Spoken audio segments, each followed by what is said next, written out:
भंडारा जिल्ह्यातील आदिवासी विकास विभागाच्या संयुक्त विद्यमाने साकोली येथील लहरी बाबा मठाच्या सभागृहात तालुकास्तरीय रानभाजी महोत्सव आयोजित करण्यात आला। महोत्सवात विविध 45 प्रकारच्या रानभाज्यांचे प्रदर्शन व विक्री करण्यात आली। या कार्यक्रमाचे उद्घाटन पंचायत समिती सभापती ललित हेमने यांच्या हस्ते करण्यात आले। यावेळी आत्मा प्रकल्प संचालक उर्मिला चिखले, वरिष्ठ शास्त्रज्ञ उषा डोंगरवार, तालुका कृषी अधिकारी आदित्य घोगरे यांच्यासह मान्यवर उपस्थित होते। जिल्हा परिषद सभापती शीतल राऊत यांच्यासह शेतकरी, महिला, पुरुष व विद्यार्थ्यांनी प्रदर्शनाला भेट देऊन रानभाज्यांची माहिती घेतली व खरेदी केली। महाराष्ट्र लाईव्ह न्यूज पत्रकार मदन कमाने, राज्य प्रतिनिधी, भंडारा।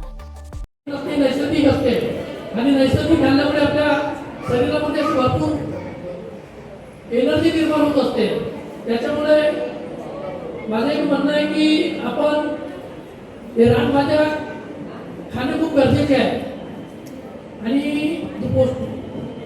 बाजारामध्ये जे आपल्याला रासायनिक युक्त मिळते त्याचा वापर कमी करा। त्याच्यामुळे आपल्याला अनेक बिमाऱ्यांची लागण होत असते। शुगर आहे, बीपी आहे, आज कॅन्सरचे प्रमाण खूप वाढलेले आहे। तर हे आपण अल्कोहोल किंवा व्यसन केल्यामुळे होतं असं नाही आहे। तर हे आपल्या अनेक असे मिश्र पदार्थ आपण खाण्यामुळे आपल्या शरीरात जातात। आपल्या भाजीपाल्यामधून म्हणा, खाद्यपदार्थातून असे अनेक ठिकाणी भेसळयुक्त असतात। त्या भेसळमुळे आपल्या त्या आहारामुळे आपल्या शरीरात जाते आणि आपल्याला अनेक रोगाची लागण होत असते।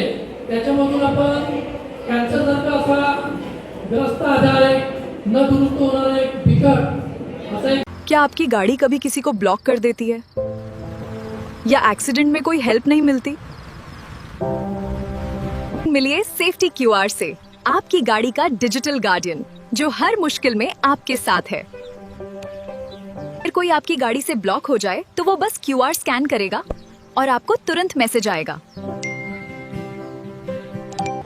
एक्सीडेंट की सिचुएशन में कोई भी क्यूआर स्कैन करके आपके इमरजेंसी कॉन्टैक्ट्स को तुरंत कॉल कर सकता है।